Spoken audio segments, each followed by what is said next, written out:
Hello, everyone.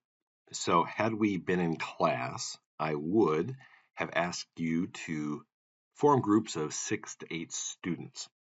And then what you're going to do is go through these PowerPoint slides and discuss the answers that you find for each question. Now, before moving on, a couple things. One, make sure that you have already listened to the other 2 recordings for this week. And number 2, I would also recommend working with at least one other person. So here is the case vignette.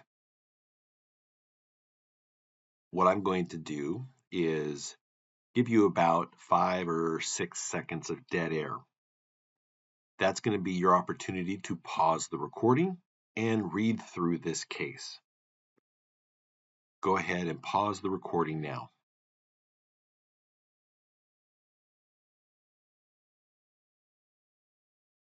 Okay.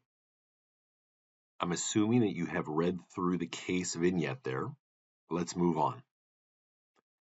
So what is the most likely diagnosis? This is the week 2 cases intro file. When you get done with this particular screencast, go to the final file for the week 2 cases to review your answers. What factors indicate a benign versus malignant condition? And what's the next step after the examination?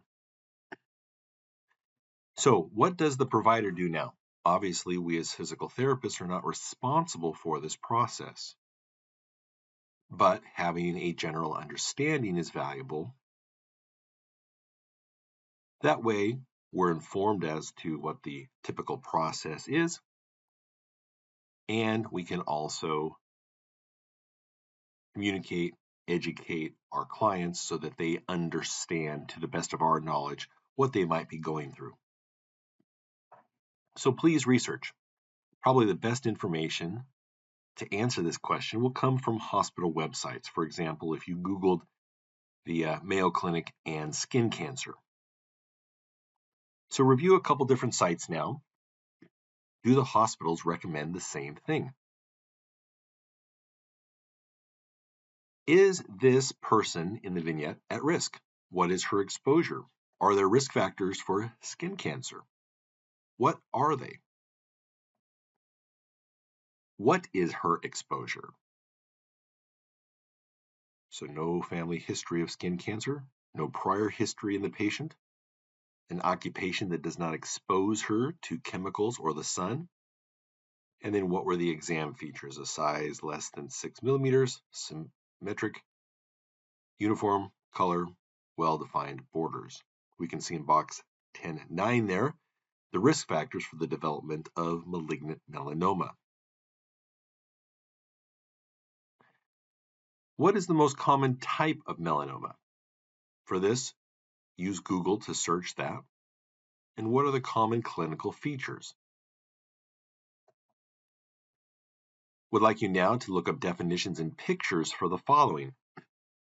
So this is important because on your test, there will again be pictures from this week 2, and so you'll be asked to identify the type of condition based upon the figure presentation.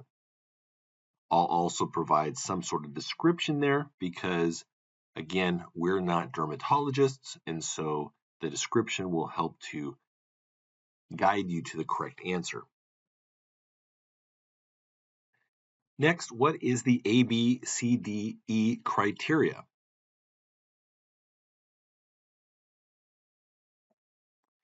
And what should be done for this patient? To answer this question, again, access hospital-based websites. What role should we as the physical therapist play in the assessment of abnormal lesions? So again, I want you to search the literature. So I'm not going to tell you the answer right away.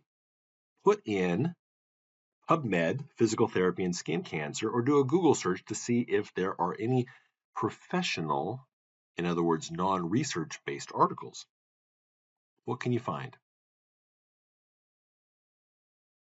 Next case here, a patient self-refers to your practice. He has a 1-month history of low back pain. He hurt his back when attempting to do a max deadlift.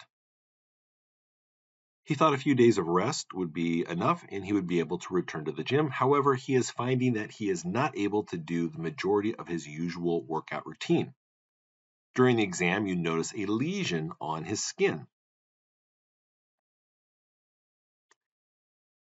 So what's your next step? How does the presence of this lesion influence your treatment? Is the patient aware of this presentation? If you were the MD, what would you do to diagnose the lesion? And what is the treatment for the suspected lesion? So try to answer these questions with your partner or partners. Now, after you have answered the questions on each of the aforementioned slides, what I'd like you to do is go on to the week 2 cases final file, and your answers will be presented there.